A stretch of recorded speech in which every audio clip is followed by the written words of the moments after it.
शुरू होने जा रहा है देश का सबसे बड़ा मुकदमा, आपकी अदालत, रजत शर्मा के साथ।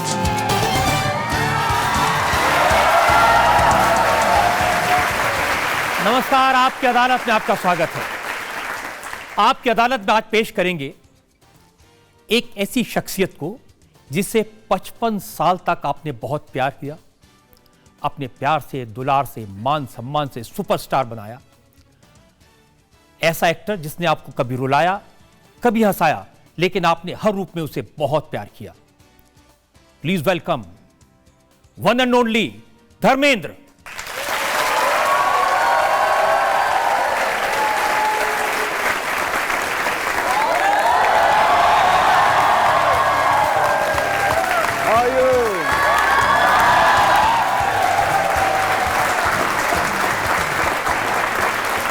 तो आपकी अदालत में हमारे बीच सुपरस्टार धर्मेंद्र हैं और आज के इस खास मुकदमे के लिए हमारे जज हैं जाने माने लेखक, विद्वान, चिंतक डॉक्टर वेद प्रताप वैदिक।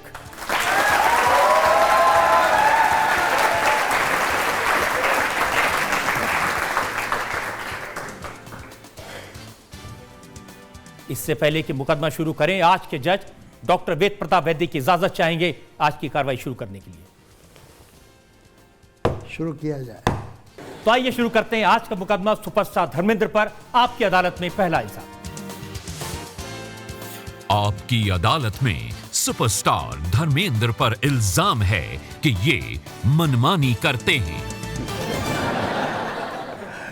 धर्म जी, ये बात बचपन से है, आपके पिताजी चाहते थे पढ़ाई करें, बेटा पढ़ लिख के कुछ बने, और आपने उन्होंने तो फिल्में भी नहीं देखने दी थी, पाबंदी लगाई हुई थी फिल्मों पर। जी हाँ, वो पिताजी के साथ साथ स्कूल टीचर थे, अंदाज़ा लगा कितने डिसिप्लिन होंगे।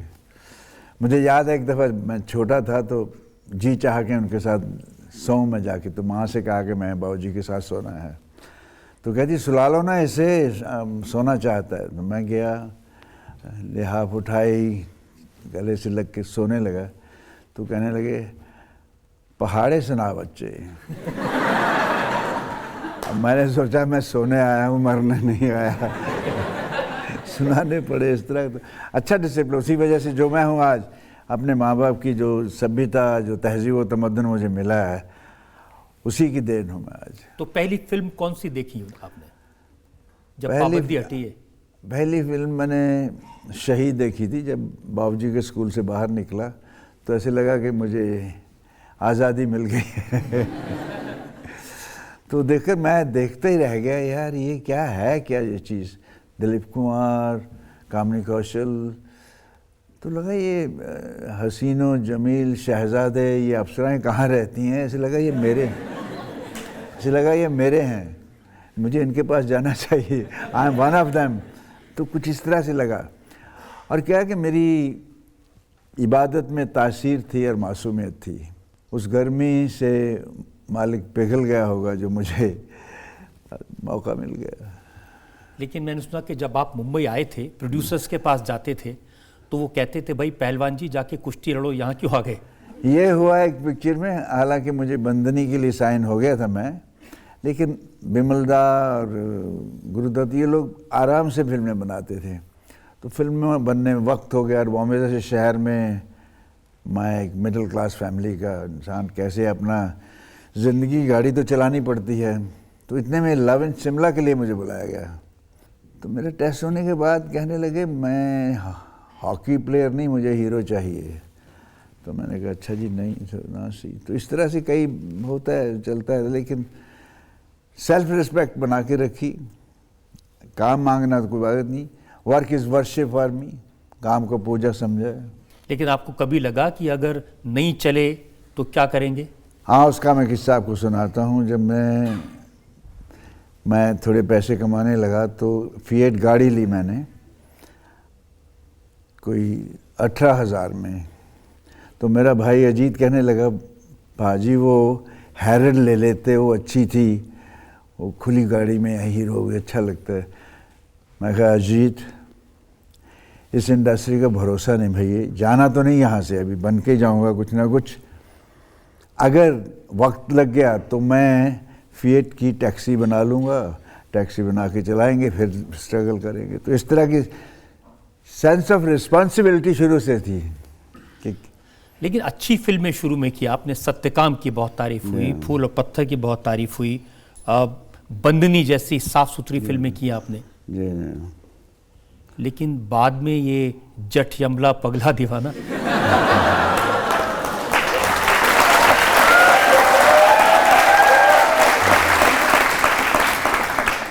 इसमें भी एक पन है साहब। ये भी एक सीधा साधा किरदार, जो ट्रक ड्राइवर, उसको पुलिस बनना पड़ा। It was a revenge story, फिर भी थ्रू आउट कॉमेडी की है। कॉमेडी चलती, सिचुएशनल कॉमेडी थी। और कॉमेडी पता नहीं क्या है, मुझे बहुत इजी लगती है। तो कॉमेडी में ही सारा कुछ निकल गया। ये भी चली थी पिक्चर, ये 25 हफ्ते चली थी, बहुत चली थी आपकी ये। और जब आप कॉमेडी करते थे कुछ ज़्यादा ही पिक्चर चलती थी तब। कुछ ऐसा है कॉमेडी, पता नहीं कुछ।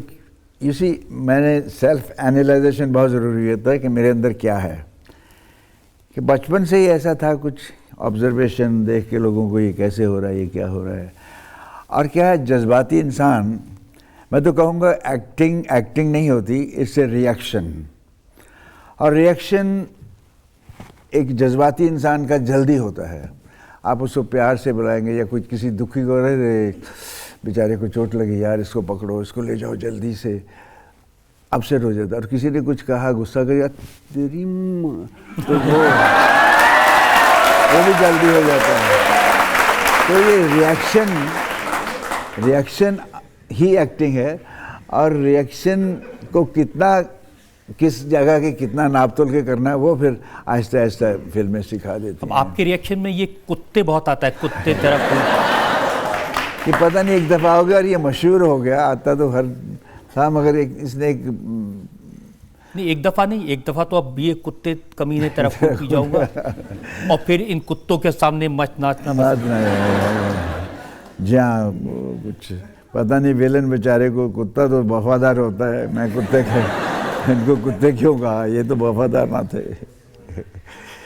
तो ये जो डायलॉग हैं, मैंने सुना है कि आप अपने आप ही लिख देते ये कुत्ते वगैरह वाले डायलॉग। नहीं, कुछ नहीं, डायलॉग्स का यहाँ कई दफ़ा अंदर से, if you are in the role, तो कुछ चीज़ें ऑटोमेटिकली आपके अंदर से आ जाती हैं। तो मैं उसका लबे-लाभ ले लेता था कि ये मेरा सीन है, ये मेरे डायलॉग्स हैं, तो उसमें आगे पीछे कुछ ना कुछ कर देता था। तो कई जगह हमारा क्या, इंडस्ट्री में हर एक्टर को क्यू चाहिए एंड में, यार ये बोलना तो मेरे डायलॉग शुरू होंगे। तो एक दफ़ा विनोद कहता, पाजी लास्ट का क्यू तो ठीक दे दो मुझे। तो कई दफ़ा चल जाता था मैं अपने डायलॉग, फिर मैंने अपने आप को संभाला कि नहीं यार, लास्ट वर्ड कुछ भी हो जाए, ये करना है। ऐसे कौन से एक दो डायलॉग आप बता सकते हैं जो आपने लिखे हो, अपनी मर्जी से बोल दिए हो? मैंने नौकर बीवी का मैं बहुत कुछ लिखा है। उसमें पता नहीं देखी होगी ना पिक्चर, तो उसमें हीरोइन मुझे किराए का पति बना लेती है। बचपन में वो मेरी मंगेतर थी, बाद में मैं हालात ने बदला, तो मैं कहा कि मैं पति तो हूँ ही, सोने दो इधर ही बेडरूम में। कहती नहीं यहाँ नहीं, चलो अंदर। बाथरूम में धक्का दिया, मुझे अंदर गया। तो मैंने यार ये बाथरूम में, तो हम बचपन में वो लूडो खेलते थे ना, डायस होता है, तो मैं डबिंग में भी ठीक कर जाता हूँ कई दफ़ा। तो मेरा मुंह इधर था, तो मैंने कहा देखूँ क्या कर क्या रही है ये। तो मैं जब इधर घूमा तो मैंने कहा इतना बड़ा लूडो खेलने वाला कहाँ से ले आई। तो उसमें लोगों की इतनी हंसी आई, मैंने लेडीज़ को देखा, दे वर लाफिंग कि वो लूडो। तो इस तरह से एक्टिंग। जो शोले का मौसी वाला डायलॉग हो, वो भी उसने आपने लिखे थे? नहीं, उसमें जी मैंने लगाया था। अच्छा। तो जी लगाने से मौसी यूज़ भी उसको गाली निकाल देता है, हे बुढ़िया जी चक्की पीसिंग दिस एंड दैट। तो उसके बाद ही जब उसने कहा उतर आओ, मंजूर है, आ जाओ, आया मौसी जी आ रहा हूँ, तो फिर जी लगाने से और अच्छा हो। तो वो आ जाता, ऑटोमेटिकली हो जाता। ये कुदरत की देन है कि मैं जो फ्लो में, घर में भी हम होते हैं कि माँ ने कुछ पैसे, प्लीज़ बीजी माँ तो 4 आने दे दो ना, फिल्म जाना है, तो जी लगा के ज़रा थोड़ा हो जाता है। लेकिन आप एक्टिंग अपनी मर्जी से करते हैं, डायलॉग अपनी मर्जी से करते हैं, तो आपकी फिल्म में डायरेक्टर का कोई रोल होता है कि नहीं होता है? नहीं, डायरेक्टर करता है सब कुछ। जहाँ जहाँ अच्छे डायरेक्टर मिले वहाँ तो मेहनत करनी नहीं पड़ी, जैसे ऋषिदा थे, दुलाल गुहा थे, और भी कई अच्छे डायरेक्टर मिले। कैप्टन डायरेक्टर ही होता है। तो बाकी स्क्रिप्ट अच्छी हो, रास्ता अच्छा हो चलने को, तो मुश्किल नहीं पड़ती। फिर उसमें हम ड्रिबल करते हैं कि कैसे ले जाके बॉल कैसे गोल करना है। अगर रास्ता ही अच्छा नहीं, पिच अच्छी नहीं, तो आप कितने भी ठुड्डे मारते रहो, कुछ बात बनती नहीं। ऐसा आपके लिए तो रास्ता कैसा भी हो, जब आप डांस करने लगते हैं तो दुनिया उसको तालियां बजाती है, और अपने अलग अंदाज में। मैं अपने ढंग से नाचता हूँ, लेकिन जो स्टेप मैं खुद कर जाता हूँ, अगर मुझे डायरेक्टर कहे कि इसको फिर से कर लो, तो वो रिपीट नहीं हो सकता। वो एक दफ़ा हो गया, आप दूसरा अभी नया बनाएंगे, ये तो नहीं हो गया। तो ये जो जट यमला पगला जिसकी भी हम देख रहे थे क्लिपिंग, आपने अपने आप सारा कर दिया? हमारे डायरेक्टर थे गोपी कृष्ण जी, डांस के कोरियोग्राफर। तो आए धर्म, इसको ऐसे ऐसे करके 1 2 3 4 ये स्टेप लेना है। मैंने कहा इस स्टेप के अगर मैं 2 स्टेप ज़्यादा ले जाऊँ तो क्या है, जल्दी ख़त्म करूँगा। तो उसमें मगर वो रिदम ही ऐसी थी, रिदम आ गई थी मेरी, और बाकी कैरेक्टर मैंने छोड़ा नहीं। वो जो ट्रक ड्राइवर है वो थानेदार बना है तो करेगा तो ट्रक ड्राइवर की तरह, वो परेड तो नहीं करेगा जैसी होती है, वो ऐसे ही रहेगा। उसमें अपना कैरेक्टर जिया है मैंने उसमें। I think it was my अच्छा, मुझे खुद इस बात का स्वाभिमान है कि फिल्म में मैंने अच्छा किया है। अभी भी जो वो फिल्म जब टीवी पर आती है तो लोग उसको बहुत देखते हैं और आपको बहुत पसंद करते हैं, लेकिन इस सब के अलावा ये शर्ट उतारने वाले पहले एक्टर थे आप। ये उसका वरदान और माँ बाप का एहसान हूँ, उन्होंने जो दिया शरीर। बाकी मैं मेहनती था, खेतों में काम करना, साइकिल चलाना, 50 मील आना जाना, बहुत। उससे क्या थाइज मेरे स्ट्रॉन्ग हो गए थे। तो एक दफ़ा मुझे सलमान ने कहा, पाजी ऐसे थाइज कैसे बनेंगे? मैंने कहा ये तो बन गए बेटे, अब तो ये ऐसे कोई शायद नहीं बनेंगे। धर्मवीर में मैंने किया था तो उसमें वो ड्रेस कुछ ऐसी थी। तो ये सब बचपन में ज़िंदगी गुजरी है। एक हम लोग कहते हैं मिडिल क्लास या लोअर मिडिल क्लास, कुछ नहीं होता, सब गरीब ही होते हैं। तो मैं यहाँ के गुर्बत नाम की नंगी तलवार पर चलकर मेरी ज़िंदगी ने तवाज़ुन सीखा है। वक्त के ये नौकीले पत्थर अब क्या डराएंगे मुझे।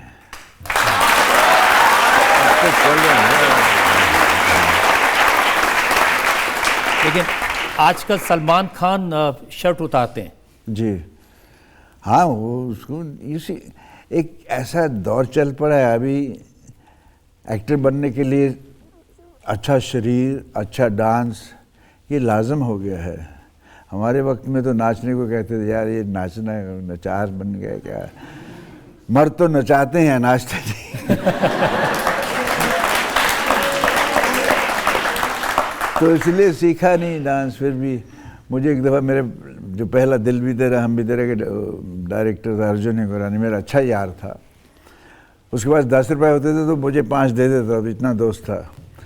खैर उसने मुझे डांस सिखाने के लिए भेजा। स्टैंड सिनेमा के पास स्कूल था कि डांस सीखो, तो सिंधी हैं ना, डांस सीखना पड़ेगा, थोड़ा सुनता भी कम थे। तो हाँ मैं सीखूँगा जाओ। तो वहाँ फॉक्सट्रॉट शुरू हुआ ना, 1 2 3 4 लड़की थी। तब मैं बहुत शर्मीला था, अभी हूँ ऐसा। तो करके मैं यार क्या इनके साथ 1 2 3 4 करता रहूँगा। नीचे समोसे थे, चाय की दुकान थी, पी के तो अपना आ जाता था करके। तो 31st नाइट आई तो उनका बुलाया मुझे सीसी क्लब में कि मैंने सूट, मैंने कहा मेरे पास सूट नहीं यार। मैं कहता वो फिल्म वाला पहन लो, एक वाइट कलर का अच्छा सूट था, पहना। मेरी नॉट खुल गई चर्च गेट स्टेशन पे, तो मैं किसी को पूछ रहा हूँ यार मेरी नॉट बांध दो। उससे नॉट ठीक करवाई, क्लब वहाँ पहुँचे तो अर्जुन कहता करेगा डांस? मैं हाँ करूँगा, क्यों नहीं। तो खिम्मा उनकी सिस्टर थी कि जाओ खिम्मा इसके साथ डांस करो, जाओ देखो कैसा करता है, आओ। तो मैं गया तो मेरे पैर खिम्मा के ऊपर, खिम्मा गई कि ठग। मैंने उसे कहा भाई को मत बताना तो उसने कहा नहीं मैं नहीं बताऊंगी। इस तरह फिर निकल गया, लेकिन मैं रिदम को कैसे न कैसे पकड़ लेता था। 55 साल पहले शुरू किया था और आज भी आप उसी अंदाज में डांस कर रहे हैं। कई जगह मैं मुझे दिल में बंद कर लूँ, दरिया में फेंक दूँ चाबी, अपना तो मैं बदलता रहता हूँ, ऐसा नहीं कि सेम ही करता हूँ। मैं देखता हूँ कि लाइन क्या है, इस लाइन का मतलब क्या है, उसकी फील क्या है, तो यहाँ मैं क्या कुछ कर सकता हूँ। मैं बदलता रहता हूँ, ऐसा नहीं। जो रफ्ता रफ्ता देखो आँख वो की है अभी, हाँ, और आँख जिससे लड़ी है पास मेरे खड़ी है। उसमें मैंने उनसे कहा था भी मैं क्राउड में डांस नहीं करूँगा, तो उन्होंने वो क्रेन लगा दी ऊपर, मैं और रेखा, तो नीचे सब। तो अच्छा गाना, बहुत अच्छा हुआ था वो। उसमें वो मराठी में भी था कुछ, आगे ये जबड़ी ये लाजो नको, तो वो सब करता हूँ। वो मैं क्या फील कर लेता हूँ, फिर मेरे अंग पंग खुद चल पड़ते हैं। मज़ा आता है आपको? मज़ा आता है। धर्मेंद्र से प्यार तो करते ही सब, एक जुटला तो सकते नहीं मुझे, तो अच्छा हो गया, लेकिन अच्छा लगा मुझे। I am really grateful to this love me so much, they respect me, I love them a lot. जो यहाँ लोग बैठे हैं उनके तालियों से पता चलता है कितना प्यार लोग आपको करते हैं।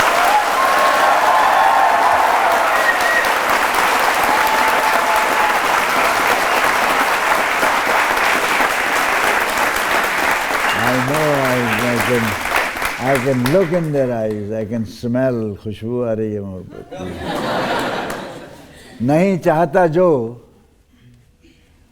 जरा दिल से पूछे वो, धड़क उठेगा नाम से मेरे और गवाही देगा वो। आपकी अदालत में अगला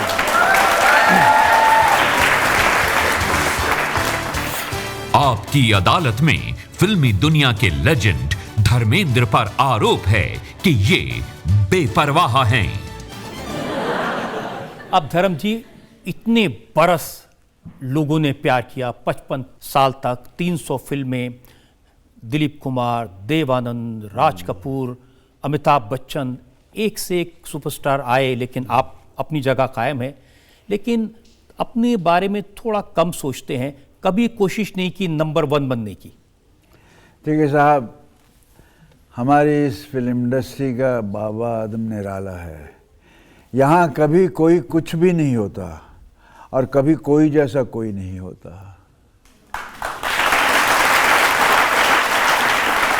और मैं तो ये कहूँगा इस इंडस्ट्री में ऐसे वैसे लोग बन जाते हैं कैसे कैसे। मुझे तो मैं भी ना बनना आया, वैसा बनो तो कैसे। इसके लिए एक बड़ा बाजू शेर है कि वो फिल्म ये नंबर 1 या star of this, star of century this, अब सो मैनी चीज़ें, कोई बादशाह कोई कुछ हो जाए। तो मैंने कहा हम 3 में हैं न 13 में, हम 3 में हैं न 13 में हैं, मगर खुदा के बंदों की उस गिनती में हैं जो खुदा को मोहब्बत को खुदा कहते हैं। जोरे मोहब्बत बना लिए हैं घर दिलों में, अब दिलों से निकाले हम कहाँ निकलते हैं। इस तरह से चला आ रहा है। मैंने कुछ ज़्यादा ये नहीं कि मुझे वो मिल जाए मैं ये कर लूँ, या मैंने पैसे नहीं बढ़ाए लोगों की तरह, मुझे मार्केटिंग होती ये नहीं आता। तो मुझे यही था कि मैं लोगों के दिलों में बस जाऊँ किसी तरह, लोग मुझे प्यार करने लगें। पैसे तो आएंगे कुछ भी है, लेकिन मुझे पैसे की इतनी ना, मुझे शोहरत तो एक नशा है साहब, चढ़ता है उतर भी जाता है, लेकिन मोहब्बत एक ऐसा जज्बा है जो दिलों में घर कर जाता है। और ये मोहब्बत लोगों के दिलों में जज्बा घर कर चुकी है, अब ये निकाल नहीं सकते। लोगों ने बहुत वाकई में प्यार किया और आपने उस मोहब्बत की बहुत कदर की, लेकिन अपनी कदर नहीं की। बड़ी बड़ी फिल्म वक्त आपको मिली, जी हाँ, आपने मना कर दिया। उसमें देखिए क्या था, आई वांटेड टू डू, और राजकुमार जी का रोल, लवली रोल, बहुत अच्छा था, मक्खन वाला सीन, तो उसमें क्या था, मैंने चोपड़ा जी से कहा कि चोपड़ा जी मैं अभी आया हूँ, मेरी बिगनिंग है, हिट हुई है मेरी फिल्में, मुझे जो राजकुमार जी का रोल था वो एल्डर ब्रदर का था, उससे छोटे सुनील दत्त थे, उससे छोटा शशि। तो मैंने कहा मुझे मंझला बना दीजिए बड़ा की जगह, क्यों ना फिर मुझे बड़े भाई के रोल मिलेंगे नहीं तो कहे हाँ सोचते हैं करते हैं। वो तो टालने वाले थे, वो टाल गए कि वो बड़ा भाई बनना पड़ेगा, तो फिर मैं भी टाल गया कि मैं नहीं बनूंगा। जंजीर का जो रोल अमिताभ बच्चन को जिसने सुपरस्टार बनाया, वो आपको ऑफर किया गया था? उसका मुझे खुशी भी है लेकिन दुख भी बहुत है। दुख इसलिए कि वो फिल्म मैंने 17,500 में सलीम से ख़रीदी थी, मेरे पास पड़ी रही, और मैंने समाधि फिल्म प्रकाश मेहरा के साथ की थी। उन्होंने इतना ही बस सो एक्साइटेड कि मुझे दे दो कहानी, मैं बनाऊंगा पाजी, ये मुझे दे दो। मैंने कहा एक ही बात है यार, मैं बनाऊं तुम बनाओ, मुझे तो प्रोडक्शन आती भी नहीं थी। तो मैंने उनको कहानी दे दी। तो हमारी एक कज़न सिस्टर हैं जिन्होंने करोदी फिल्म बनाई थी, मिस्टर विवेक, तो उन्होंने कभी अप्रोच की होगी प्रकाश मेहरा को किसी पिक्चर के लिए। प्रकाश मेहरा ने ना कर दी होगी, कोई वजह होगी। तो मेरी बहन ने कुछ ऐसी कसम दी मुझे आकर कि ये करोगे तो ये करोगे तो ये, इस तरह का इमोशनल बंधन में बांध दिया मुझे। और मेरे घर वाले भी कहते मत करो ये करो। मैं दुखी बहुत हुआ छोड़ के पिक्चर, लेकिन वो पिक्चर छोड़नी पड़ी मुझे इसी वजह से, एक बहन के कहने से छोड़ दी पिक्चर। बहन ने कहा कि प्रकाश मेहरा के साथ पिक्चर नहीं करनी। हाँ मत करो, उसी खुन्नस से कि उन्होंने उसकी पिक्चर नहीं की थी, अदरवाइज ये मेरी फिल्म थी। अब मेरे बाल छोटे छोटे बाल थे, और वो रोज़ प्रकाश मेहरा कहता था सर ऐसा सीन लेंगे, ऐसा करेंगे। समाधि उसके साथ की थी, बड़ी अच्छी फिल्म थी, हिट बनाई थी। वो भी बहुत दुखी है कि मैं इधर, then he tried Dev Sahab, then he tried Rajkumar, then he tried, then ultimately जिसकी मुकद्दर में होता गया, और वो आज जंजीर के नाम से ही जाने जाते हैं। तो ये होता है इस लाइन में, ये चलता रहता है। लेकिन अमिताभ बच्चन को शोले में आपने रोल दिलवाया था? मैंने कभी कहा नहीं, लेकिन अब वो कह दीजिए आज तो। अब नहीं, अब अमिताभ खुद कहने लगे अमिताभ कि ये रोल मुझे धर्म जी ने दिलवाया था। तो मैं कहता हूँ हाँ रोल वो आते थे मेरे पास, वरना ये रोल शत्रु को जा रहा था। और शत्रु को पता लगा भाई पाजी मेरा रोल क्यों उधर दे दिया। मैंने कहा यार कुछ समझ नहीं आता क्या हो गया, मुझे वो पहले आया था, मुझे उससे चलो बेचारे को उसको दे दो। तो इस तरह ये फिल्म थी एक मेरी, अमर अकबर एंथनी। तो मैं उसके साथ चाचा भतीजा कर रहा था, धर्मवीर कर रहा था, डबल शिफ्ट कर रहा था, थका हारा, 16 घंटे काम, कभी 20 घंटे भी करता था। तो मैंने कहा मनमोहन देसाई से कि यार ये तुम बना लो किसी के साथ, मैं नेक्स्ट तेरी करूँगा। उन्होंने बोला नहीं, वो कुछ अंदर से यहाँ ईगोइस्ट बहुत है हमारी, और ईगो ऐसी कंटेजियस बीमारी है, एक को हो तो दूसरे को झट से होती है कि ईगो अच्छा तो उसने यूँ किया तो मैं कहा तो मैंने कहा नहीं की तो नहीं करूँगा। फिर मैं उसके साथ फिर एक दफ़ा यहाँ ये रास्ते बदल जाते तो बदल जाते हैं। मैंने सेल्फ रिस्पेक्ट को अपनी यूँ रखा है साहब। लेकिन अच्छी फिल्म थी अमर अकबर एंथनी, अच्छी फिल्म थी तो भी कोई फ़र्क, अगर वो भी कर ली होती तो क्या होता। इतना कुछ सब कुछ पाकर भी हासिल ज़िंदगी कुछ भी नहीं। मैंने देखे हैं एक से एक सिकंदर खाली हाथ जाते हुए, यार तो ये भी मिल गया, वो भी मिल गया, ये भी मिल गया। लोगों के दिलों में जो प्यार मिल गया, इससे बड़ी कोई चीज़ नहीं। इसी पे जिंदा हूँ, ये पाने के लिए मैं आया था। लेकिन शोले में अमिताभ बच्चन को रोल दिलाकर अच्छा किया, आप दोनों की जोड़ी बहुत पॉपुलर हुई। आज भी लोग गाना गाते हैं, ये दोस्ती हम नहीं छोड़ेंगे। लेकिन वो उसी गाने में हंसा, उसके बाद हंसा ही नहीं। उस गाने में उसने ये तो पूरा, उसके बाद कोई भी सीन नहीं जहाँ मेरे से हंस के बात की हो कहीं भी। मैंने कहा मैं स्टाइल है, अपना अपना स्टाइल है। मैं तो मेरा खिलंदड़ा था, मैं खिलंदड़ा तो लेकिन उस पूरी फिल्म में आप तो मजाक ही करते रहे, अपने हंसाते रहे लोगों को। देखिए जी, बेस्ट रोल मुझे वीरू से अच्छा कोई रोल नहीं लगता था। अभी बीच में कई बात उड़ी कि मैं वो करना, गब्बर का करना चाहता था, मैं ठाकुर का करना चाहता था। अब आप बताइए, ऐसा प्यारा रोल वीरू को छोड़ के मैं क्यों करता? वो हाथ बंधे हुए हैं या तम्बाकू खाता है क्यों तो हीरोइन के साथ आगे कोई हसीना जब रूठ जाती है तो क्या गाने वाने का मजा लो अपने ज़िंदगी का। ऐसा कलरफुल रोल। और वीरू का रोल तो शायद इसलिए किया था कि सामने हेमा मालिनी थी। नहीं, इसलिए भी कई बातें होती हैं। अब बहुत सी बातें न बिन कहे भी समझी जाती हैं, कुछ बातें कहकर भी समझाई नहीं जाती। वो जो इमोशन था ना आपका कि इन कुत्तों के सामने मत नाचना, वो वाकई में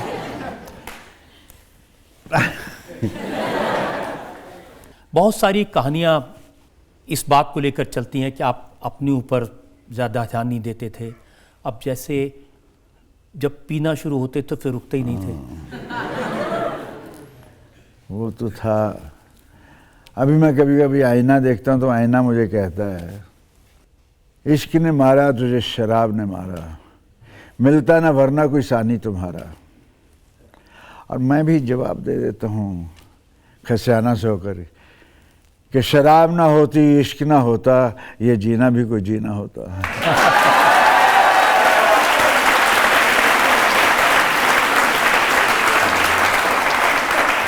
लेकिन ये सही है कि हमने कहानियाँ सुनी मुंबई में जिस तरह से बरसात होती है और नॉन स्टॉप कई दिन चलती है, तो नॉन स्टॉप कई ऐसा नहीं, मैं बीच में छोड़ता 6 महीने और बैडमिंटन खेलता था, स्वेट आउट करता था ठीक अपने को करके, फिर शुरू हो जाता। तो मैं थोड़ा एक्सट्रीमिस्ट हूँ। लस्सी में भी डाल के पी लेते थे।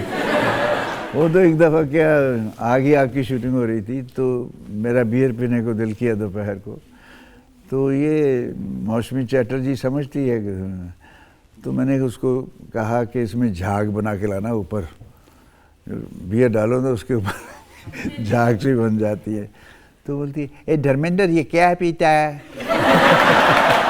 मैं लस्सी पी रहा हूँ, लस्सी। अच्छा थोड़ी मेरे को देना, उसको मालूम था। तो समझ गई, मेरी हंसी निकल गई। मैंने कहा ठीक है यार, मैं बियर पी रहा हूँ, अभी क्या पी रहा हूँ। तो कभी बियर पीने से कुछ नहीं होता। और हमारे कैमरामैन थे शोले में, जिम, वो दिन में अपना उसको रूटीन था, वो 5-7 अपने बियर रखता था और फिर बट वो यूज टू होते। तो मैं पीछे बैठा था यार, और सामने बियर पड़ी है और तो मैं ऐसे उठा के मैंने मार के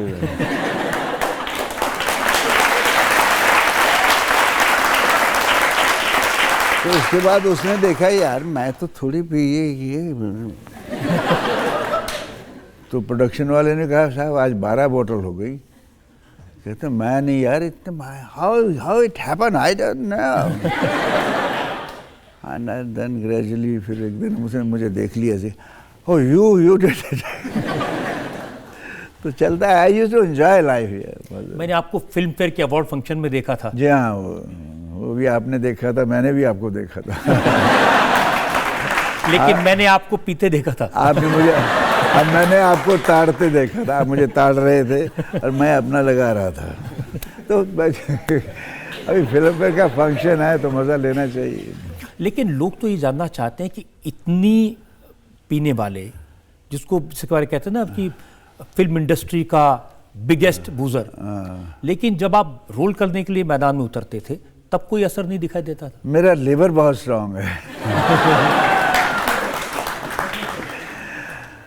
वहाँ मैं फिर भूल जाता था। मैं यूसी मैंने हर किरदार में अपने आप को ढाला है। मेरी कोई मेथड एक्टिंग नहीं थी, मैं कुछ स्टाइल नहीं बनाता था, फिर भी मैं चुपके में कुछ और लगता हूँ, शोले में कुछ और लगता हूँ, प्रतिज्ञा में कुछ और लगता था, नौकर भी, हर जगह मुझे खुद ही लगता था ये मैंने किया। And I used to feel happy about it कि बगैर मेथड एक्टिंग के, नहीं तो बहुत मुश्किल हो जाता है। उसके बगैर अगर कर जाओ और अच्छा लगे तो बड़ी अच्छी बात होती है। स्टंट अपने करते थे खुद अपने आप? हाँ, स्टंट भी किए बहुत। स्टंट तो ऐसे कि घोड़े में फुल गैल पाकर शोले में दूसरे आदमी पे जंप किया, उसको लेके नीचे गिरा और उस घोड़े पे सवार हुआ। वो घोड़े के हूप्स बिल्कुल जो गिरा था आदमी उसके ऊपर जा रहे थे। मैंने घोड़ा खींचा बहुत ज़ोर से, तो लकीली घोड़ा इधर गिरा, मैं इधर गिरा। और एक शॉट था मेरा गांव मेरा देश में, तो हमारे डायरेक्टर बड़े इमोशनल, तो मैंने अपने जो स्टंट डायरेक्टर थे उनसे कहा इनको बोलना नहीं कुछ। वो उसमें सीन था कि डाकू मुझे लाके ठिकाने पे छोड़ेंगे, तो घोड़ा लाके मुझे वहाँ पटक देता, अलग होता है, मैं गिरता हूँ। That shot I gave my self. अभी भी कभी मौका लगे देखिएगा। तो मैंने कहा कि इनको पकड़ना, शॉट ख़राब ना हो जाए। तो जब मैं गिरा तो उठे, वो अरे धर्मेंद्र, तो उसको पीछे खींच लिया, ये क्या यार, ये तुम ये क्या बॉस, क्या हो रहा है? बोले साहब हमने सोचा था कि आप नहीं करने देंगे, वो करेगा। तो कर जाता था मैं, इसमें मज़ा आता था। दिलेर भी था, गांव में रहने वाला, तो तालाब के किसी बड़े बैनियन ट्री से छलांग मारते थे नाक पकड़ के, पता नहीं क्या हाइट होती थी, और घर वाले कपड़ों से सूंघ के बताते थे कौन सा तालाब से आया ये। एक फिल्म में चीते से लड़ाई करनी थी, वो भी आप खुद भिड़ गए? वो डुप्लीकेट थक जाता था। वो डुप्लीकेट का, तो मैंने कहा हट पीछे यार, मुझे ये क्या तू ऐसे ऐसे कर रहा है। तो कोई आपको समझाता नहीं था कि इतने बड़े एक्टर, इतने बड़े स्टार, कहाँ आप चीते से उलझ रहे हैं? पहले दिन मैं गया, देवर थे डायरेक्टर, फर्स्ट डे 4 टाइगर मुंह खुले हुए मेरे सामने छोड़ दिए, अब मैं जी पे कर रहा हूँ है। तो साले, और वो एक जो उनका मद्रासी स्टाइल में, सर ये बहुत राउडी केयरफुल। मैंने कहा तेरी मारे, मैं ड्राइवर से कहा तू रिवर्स लगा के रखना यार, जीप वाले को, जीप वाला भी डरा बैठा थे। तो हम एक्टर को तो एक्टिंग करनी पड़ती है, तो फिर मैंने करना पड़ा, तो करते जाते हैं। पहले दफ़ा मुझे लगा था कि ये खुला है, कहीं हाथ में मुंह ना ख़राब हो जाए, एक्टर बनना कल इधर से छील के लेगा तो क्या। तो थोड़ा तो फिक्र होता है, ऐसा नहीं, फिर भी केयरफुली मैं कर जाता था। कुछ दलेरी दी है भगवान ने, नेकी भी दी है, दलेरी भी दी है, सब कुछ दिया है। वो गुण जो एक एक्टर में होने चाहिए उसने दे दिए हैं, कुछ शायद बाकी हो। सारे गुण आपको भगवान ने दिए, मोहब्बत जनता की दी, फिल्में सुपरहिट हुई, लेकिन अवार्ड मिलने में थोड़ी कोताही हो गई। हाँ, वो अवार्ड देने में या लेने में कोताही हो गई। आप अवार्ड लेने आने चाहिए साहब। मैंने देखा, बाद में देखा, पहले मुझे लगता था यार ये ट्रॉफी लेते हैं, फ़ोटो भी खिंचवाते हैं, मैं भी खिंचवाऊँगा। फिर मैंने देखा ये तो कुछ मामला अंदर ही अंदर से पकता है, खिचड़ी पकती है तो ले जाते हैं। तो वो खिचड़ी पकानी मुझे आती नहीं और ना आएगी कभी। तो अवार्ड, ये अवार्ड के कम ही इधर बैठे हैं। इससे बड़ा अवार्ड क्या होगा? लव देम, यही है।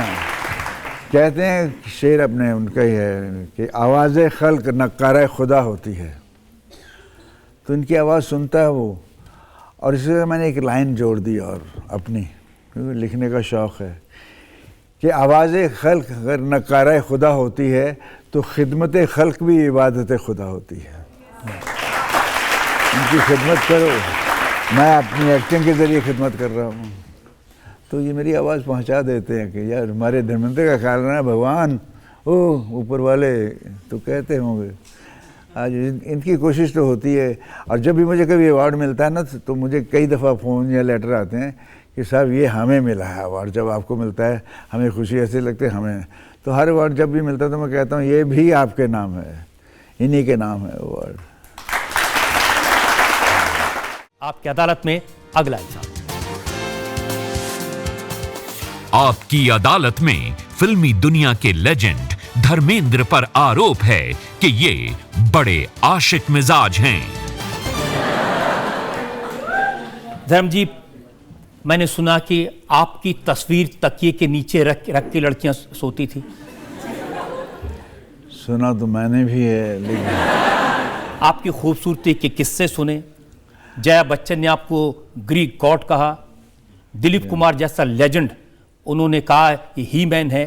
जी हाँ, सब तारीफ तो करते हैं, लेकिन मुझे सुनने के बाद मैं डर जाता हूँ और मेरे पैर मजबूत हो जाते हैं, लेकिन मैं कि यार ये मकाम जो इन्होंने दे दिया, मैं इस काबिल तो हूँ नहीं, अगर मिला है तो इसको बनाए कैसे रखूँ। और इसी कुछ कुदरत की देन है, मैंने तो कुछ मैं करता भी नहीं, मैं सिंपल आदमी हूँ। और हाँ, मर्द हूँ, मर्द अगर थोड़ा चंचल ना हो और थोड़ा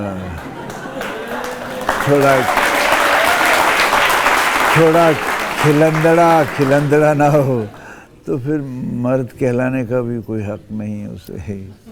कोई भी इंडस्ट्री में ऐसी हीरोइन नहीं होगी जिसके साथ आपने काम न किया हो।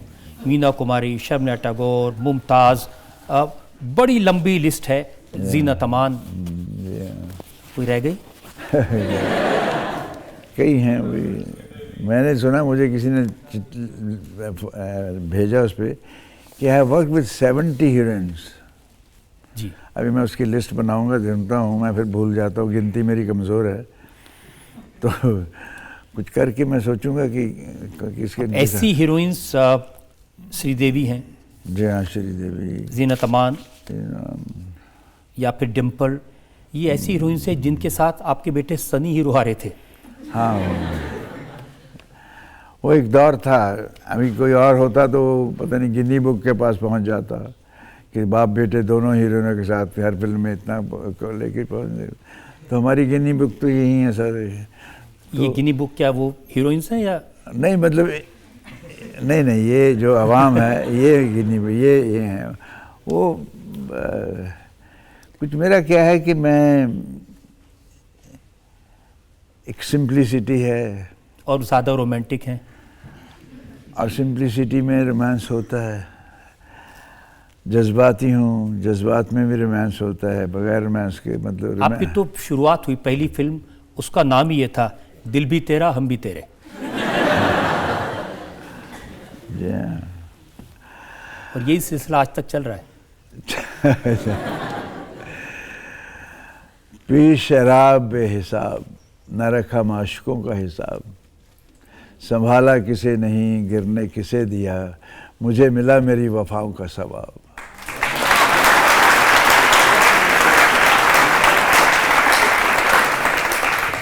लोग बताते कि पहली मोहब्बत फिल्म इंडस्ट्री में हुई मीना कुमारी से। बहुत बड़ी स्टार थी उस वक्त। नहीं, मोहब्बत नहीं, मैं फ़ैन था उनका। वो बहुत बड़ी स्टार थी, मैं तो आया ही था, मैं तो एज ए फ़ैन उनको देखता रहता था। और फ़ैन और स्टार के रिलेशन को मोहब्बत कहते हैं तो उसे मोहब्बत समझ लीजिए। उन्होंने आपको शायरी करना सिखा दिया? नहीं, शायरी तो मैं कहीं अब आके मुझे 2001 में कुछ फील हुआ कि मैं शायर हूँ। कोई कुछ नहीं सिखाता, आता है तो अंदर से ही आता है साहब, किसी से सिखाने से नहीं होता कुछ। और उन्होंने आपको पीना सिखा दिया? नहीं, बिल्कुल कोई नहीं। मुझे लेडीज़ पीते हुए अच्छी नहीं लगती, उनके हाथ में गिलास अच्छा नहीं लगता। पता नहीं क्या है, ये महिला है, ये इसका एक अपनी तस्वीर है मेरे मन में कि वही जो हमारे तहज़ीब व तमद्दुन में कि ये हैं, just to look at them, या इनके हाथ में वो चीज़ें अच्छी नहीं लगती। दो किस्से हैं मीना कुमारी जी को और आपको लेकर। एक तो रज़िया सुल्तान में कमाल अमरोही ने हैंडसम धर्मेंद्र का मुंह काला इसलिए करवा दिया क्योंकि वो आपको पसंद नहीं करते थे। रोल वो तो निगरो का रोल था, इट्स ए गुड रोल, तो उसको काला ही होना चाहिए था, गोरा तो याकूत हो नहीं सकता था। It's a good role. Yaqoot Urdu में उसमें खूब अच्छा बोला। अब आप जो कह रहे हैं वो भी ठीक होगा, पता नहीं, उसकी वो मेरी समझ से थोड़ा बाहर है। वो पुरानी काफ़ी हमसे भी पहले के ज़माने की बातें, इसलिए आपसे पूछ रहा हूँ। पाकीज़ा में कमाल अमरोही ने आपको रोल इसलिए नहीं करने दिया कि उस फिल्म में मीना कुमारी हीरोइन थी? जेलस हैं लोग यार।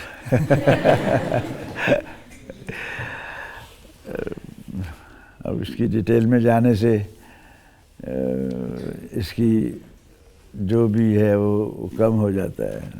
तो जितनी भी हीरोइन रही, सायरा बानो, जीनत अमान, मुमताज़, रेखा, जी हाँ। तो सबसे ज़्यादा फिल्में किसके साथ की? सबसे ज़्यादा हिट कौन सी? ज़्यादा तो मेरे हेमा के साथ ही चली है, सब 20-25 फिल्में कोई करीब सब हिट सुपर हिट होती रही है, ज़्यादा उनके साथ हैं। लेकिन मैंने सुना कि उनसे के साथ जब आप फिल्म करते थे तो थोड़ी शरारतें ज़्यादा करते थे। नहीं, शरारत तो हर किसी के साथ उनकी शरारतें नोट हो गई होंगी। शरारती क्या, शरारती एक्टर के अंदर ये विट्टी होना, रोमांटिक होना, छेड़छाड़, इमोशन, रो पड़ना, जाग पाना, चलना, ये सारी गुण अगर हों तो अच्छी बात है। ये कुछ बचपन से ही थे, पनपते पनपते बढ़ते गए तो बढ़ते गए तो बढ़ते गए। तो उस समय जो अखबारों में खबरें छपती थी उनमें लिखते थे बड़ी मुश्किल से धर्मेंद्र को मिली हेमा मालिनी। नहीं, जो मिलना होता है मुश्किल से तो मिलता नहीं, वो तो आसानी हो जाता है ऐसा। जैसे ऐसे किस्से थे कि जब आप उनके साथ सेट पर होते थे तो उनके पेरेंट्स आ जाते थे, पहरेदारी करते थे। किसी की चीज़ की तफसील में जाने से मेरे ख्याल में रजत जी उसकी खूबसूरती कम हो जाती है। ज़ाती ज़िंदगी रहे पोशीदा, इसी में इसकी खुशनुमाई है। हो जाती है नीलाम चौराहे पर सरेआम जब जब आई है।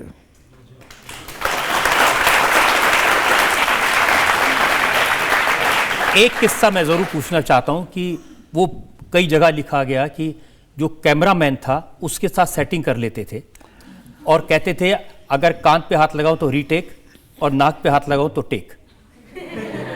अब कई जगह बहुत करना पड़ता है, सिर्फ यहीं क्यों, कई जगह किया है।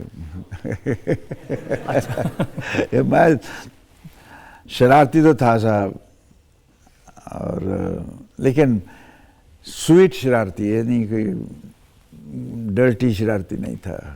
एक डर्टी शरारती होते हैं, एक सैडिस्टिक टाइप होते हैं। मैं बड़ा इमोशनल और नेक शरारती था। कैसी शरारतें करते थे? अब जैसे आप तो गिनवा रहे हैं, मैं क्या गिनवाऊं। आपने रेखा जी के साथ बहुत सारी फिल्में की है, तो आपका कैसा एक्सपीरियंस है उनके साथ में? मेरी अच्छी दोस्त रही हैं, और वो दोस्ती जब एक दफ़ा हो जाती है तो किसी मकाम पे मिलो दोस्त दोस्त बनकर ही मिलता है। कोई उसमें कोई दर्जा नहीं रहता है, और ये मोहब्बत ऐसी है कि इसकी मिकदार होती हो। ये मोहब्बत होती है तो बेपनाह होती है, नहीं तो नहीं होती ना। इसका तो आज भी उसी लेवल से उसी जगह मिलते हैं। मैंने ये मकाम बना लिया है अपना इंडस्ट्री में। लोग मुझे जो आज से 10-20 साल पहले मिलते थे आज भी वही मिलते हैं, क्योंकि मेरी दोस्ती स्पॉट बॉय से लेके फाइनेंशियल तक थी।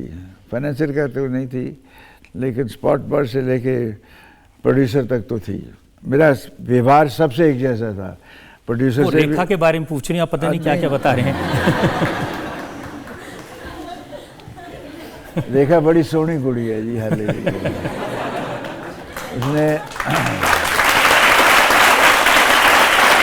उसने अपने आप को बहुत मेंटेन किया अच्छी तरह से। अब देखिए अभी भी कैसे रहती हैं। तो मैं भी उनके साथ लगा रहता हूँ कि मैं भी वैसे ही रहूँ। तो मैच होता है ना कि यार ये मुझसे ज़्यादा खूबसूरत ना निकल जाए, तो मैं अपना लगा रहता हूँ। तो ये it's always a human nature to be love, to be liked, admire. आपको भी यही फील होता होगा हमेशा कि हम अच्छे लगें, हमें कोई देखे तो हमारी चाल अच्छी हो, हमारा किरदार अच्छा हो। ये ह्यूमन नेचर है, तो बदलती नहीं है किसी की भी, और अच्छी बात है। इसी को लेके आदमी अपने आप को मेंटेन भी करता है। जीनत अमान भी आपको बहुत अच्छी लगती थी? अब किस का सुनाऊं मैं।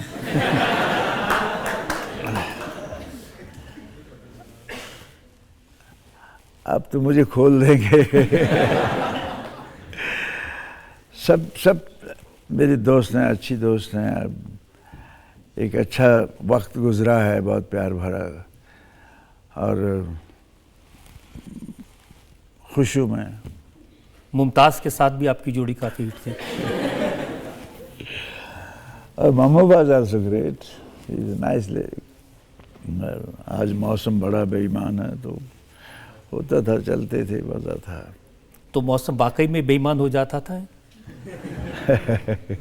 अब बहुत डायरेक्ट हो रहे हैं। कुछ अंदाज़ा भी लगा लिया करो।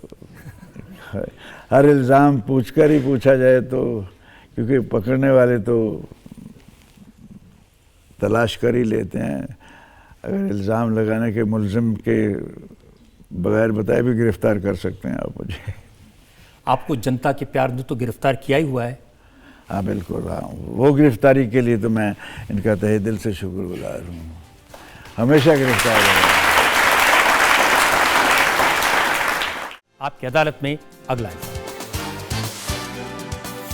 आपकी अदालत में सुपरस्टार धर्मेंद्र पर इल्जाम है कि राजनीति में ये मिसफिट हैं। धर्म जी, आप सेहत में फिट, एक्टिंग में फिट, डांस में फिट, हर डायलॉग लिखने में फिट, ये सियासत में अनफिट कैसे हो गए? मैंने सियासत के बारे में कभी सोचा भी नहीं था मैं कभी आऊँगा। मैंने ख्वाब में भी नहीं सोचा था, लेकिन कुछ भाइयों ने मुझे मिले जब, तो मैंने कहा यार वहाँ अच्छे लोग कम होते हैं। तो बोले अच्छे लोग आएंगे नहीं तो अच्छा कैसे होगा। वो बात मुझे ऐसे लगी जैसे मैं ही एक बस मैं बड़ा अच्छा हूँ, मैं सब कुछ ठीक कर लूँ, मैं जाऊँगा तो हिंदुस्तान को ठीक कर लूँ। मगर ये जज्बाती लोगों का काम नहीं। यहाँ पे तो थिक स्किन होना पड़ता थोड़ा। यहाँ की बात कुछ भी कर गुजरते हैं ये।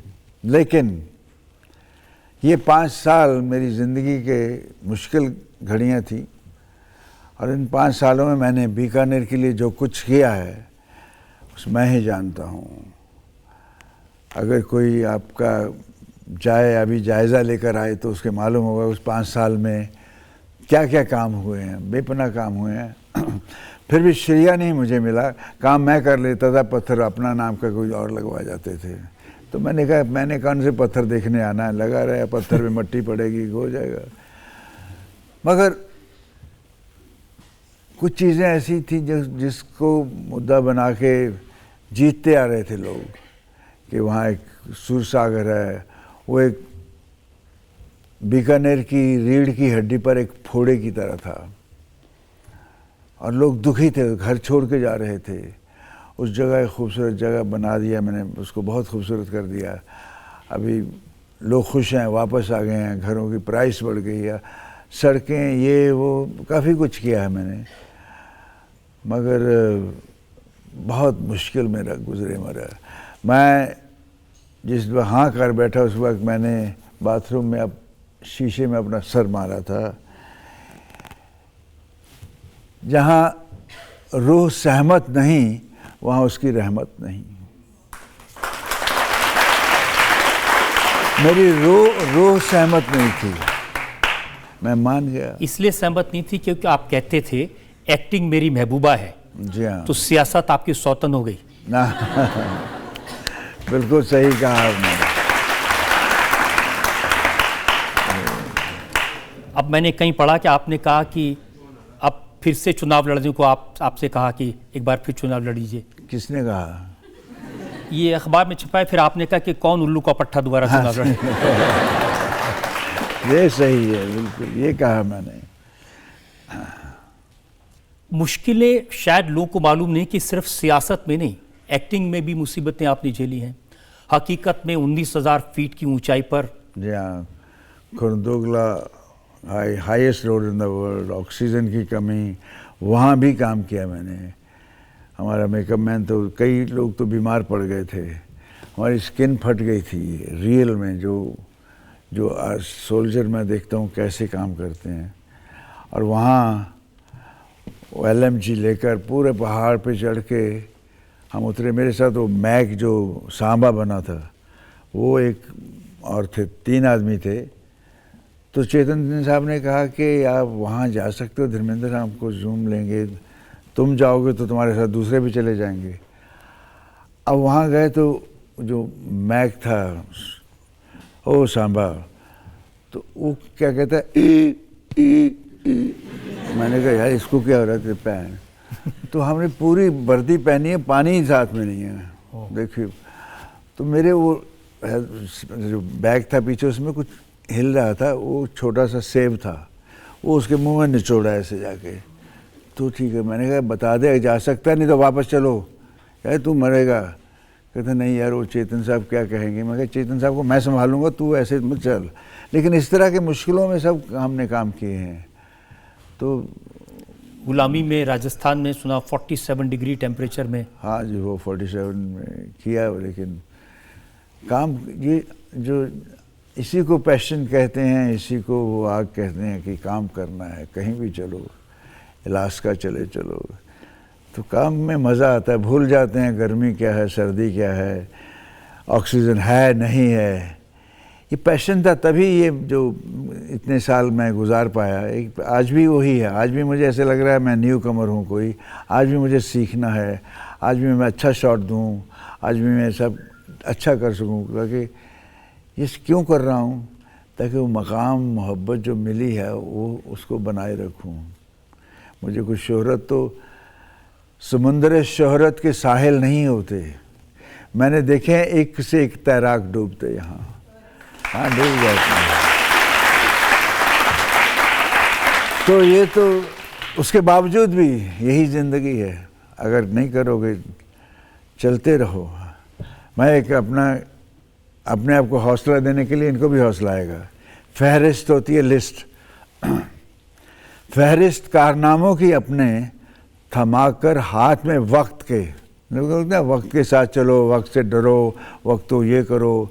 तो मैं वक्त से कह रहा हूँ, फहरिस्त कारनामों की अपने, थमाकर हाथ में वक्त के, तामील हो हुक्म दे दिया है।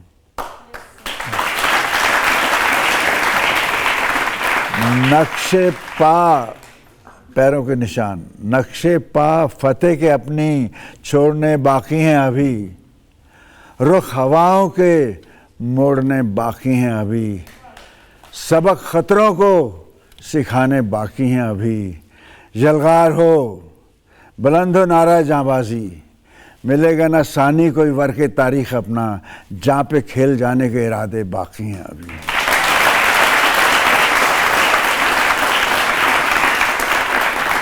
हम ये कहते हैं आज धर्म से, धर्म सा दूसरा नहीं है दुनिया में धर्म से।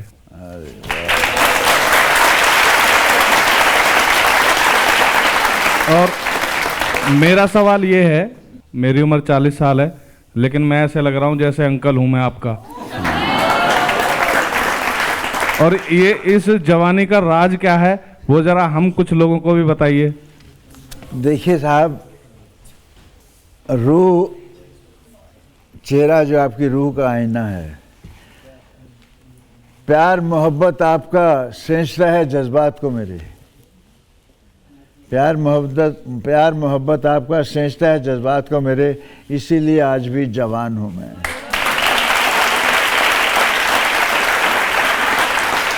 धर्म जी, सारी दुनिया कहती है धर्मेंद्र जैसा कोई नहीं, वन एंड ओनली है धर्मेंद्र। लेकिन एक इंसान है जो थोड़ा बहुत धर्मेंद्र के जैसा है। मैं उन्हें आपकी अदालत में इनवाइट कर रहा हूं। Please welcome Sunny Deol.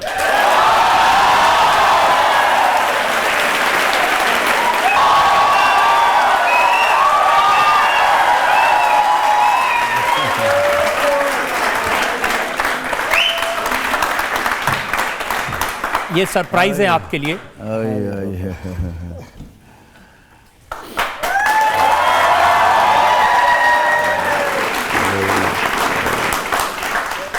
सनी, आपकी अदालत में आपने बहुत कुछ कहा था धर्म जी के बारे में। एक बार फिर आपकी आंख में आंसू हैं, इमोशन है, क्या कहना चाहते हैं?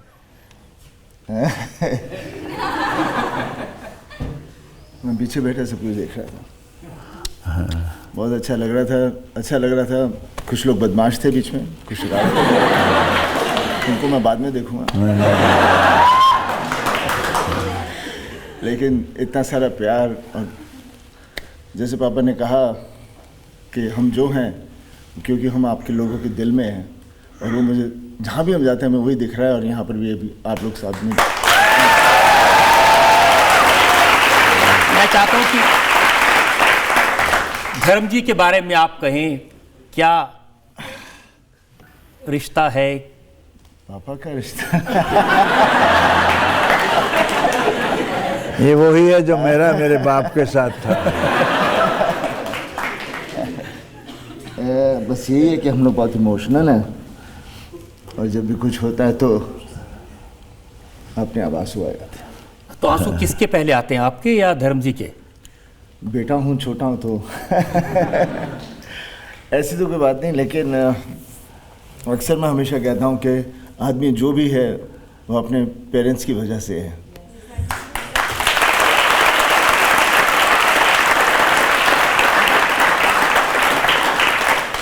मैं तो धर्म जी आपसे कहना चाहता हूँ, मैंने इनसे बहुत सारी बातें की थी आपके बारे में जी। आप बहुत सौभाग्यशाली हैं कि आपके पास सनी जैसा बेटा है।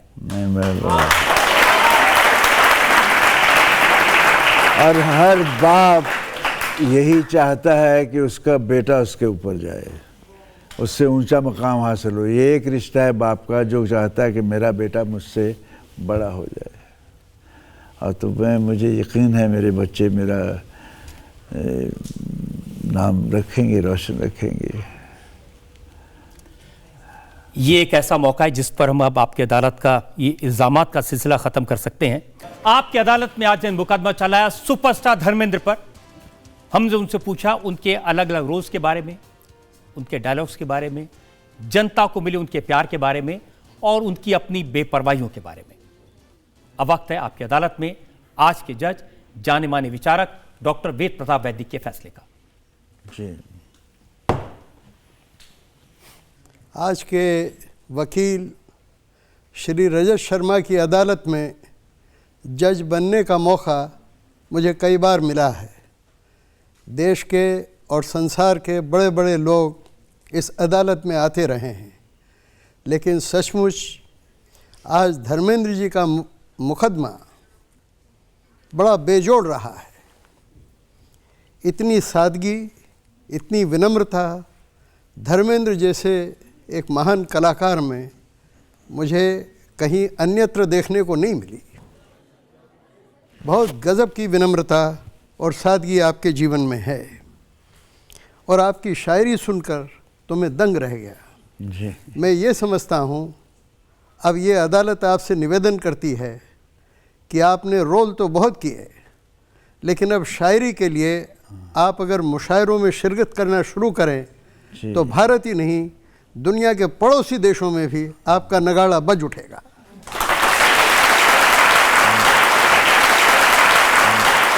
और इतनी दो पंक्तियों में क्या गज़ब की बात आपने कह दी है। उन बातों से नतीजा ये निकलता है कि आप एक महान फिल्म स्टार ही नहीं हैं, एक बहुत अच्छे इंसान ही नहीं हैं, लेकिन आप में देव की दिव्यता का निवास है।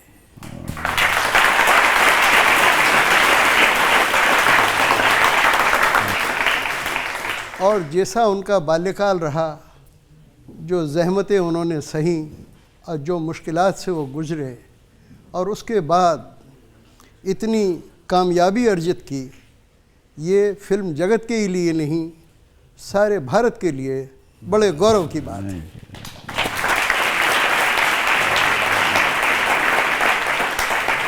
ये अदालत ईश्वर से प्रार्थना करती है कि धर्मेंद्र जी को 100 बरस ही नहीं, लेकिन जो प्रार्थना करते हैं सुबह, जीवेम शरद शतकवम शृणुयाम शरद शतम प्रब्रवाम शरद शतमदीना, और उससे भी आगे 100 बरस से भी आगे का जीवन दे।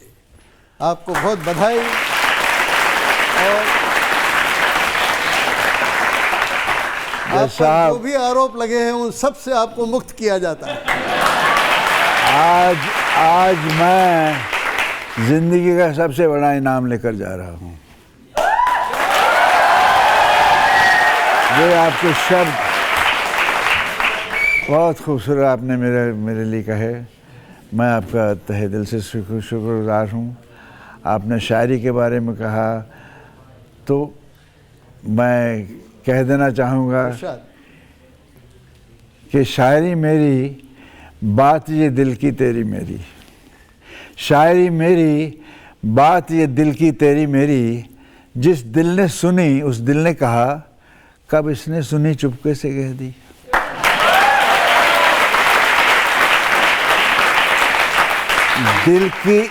दिल की हर दिल को छू गई, दिल ने दिल से जब भी दिल की कह दी।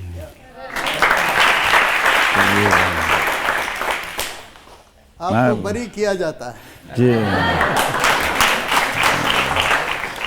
ऐसी अदालतों में मैं चाहता हूँ मुझे रोज बुलाया जाए। इस उम्मीद के साथ, इस यकीन के साथ कि धर्मेंद्र जी इसी तरह से जनता को एंटरटेन करते रहेंगे, लोगों का प्यार पाते रहेंगे, मान और सम्मान पाते रहेंगे और अपनी शायरी से लोगों का दिल जीतते रहेंगे। आज का शो यह खत्म करते हैं। अगले हफ्ते मुलाकात होगी एक नई शख्सियत के साथ। तब तक के लिए नमस्कार।